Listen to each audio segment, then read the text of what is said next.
প্রচণ্ড গরম থেকে কিভাবে সুস্থ থাকা যায় সেই নিয়ে পরামর্শ দিলেন চিকিৎসক। ছাত্রীরাও বিভিন্ন বিষয়ে মত বিনিময় করলেন চিকিৎসকের সঙ্গে। দেশের বিভিন্ন প্রান্তের সঙ্গে ত্রিপুরায়ও এই বছর গ্রীষ্মকালে চলছে তীব্র তাপপ্রবাহ, যা কিনা কখনো এই ধরনের তাপপ্রবাহ হয়নি। স্বাভাবিকভাবেই তাপপ্রবাহের ফলে জনজীবনে অস্বস্তি বাড়ছে, লোকজনের মধ্যে বিভিন্ন রোগের প্রাদুর্ভাব দেখা যাচ্ছে। সমস্যা হচ্ছে বিশেষ করে বয়স্ক ও শিশুদের মধ্যে। তাই এই তাপপ্রবাহের পরিস্থিতিতে কিভাবে সুস্থ থাকা যায় সেই নিয়ে স্বাস্থ্য সচেতনতামূলক অনুষ্ঠান হয়। বুধবার রাজধানীর মহিলা মহাবিদ্যালয়ের এনএসএস ইউনিটের তরফে হয় একদিনের কর্মসূচি কলেজে।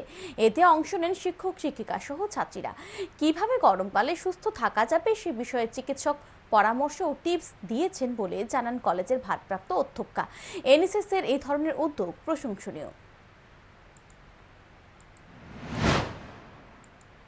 আমাদের স্টুডেন্টদের অনেক গরম সহ্য করতে হচ্ছে বা অনেকের অনেক প্রবলেম হচ্ছে। এর জন্য আমরা একজন ডক্টর রূপকথা নাথকে ডেকে ওনাকে একটা হিট ওয়েভ অ্যান্ড গরমের যে কিছু অ্যাওয়ারনেস আর কি করে গরমকালে কি পোশাক আশাক পরে কি খেলে কিরম ভাবে লোকে সুস্থ থাকতে পারবে, স্কুল কলেজে আসতে পারবে, পড়াশোনা করতে পারবে, তার উপরই আমরা আজকের অ্যাওয়ারনেস প্রোগ্রামটা করেছি।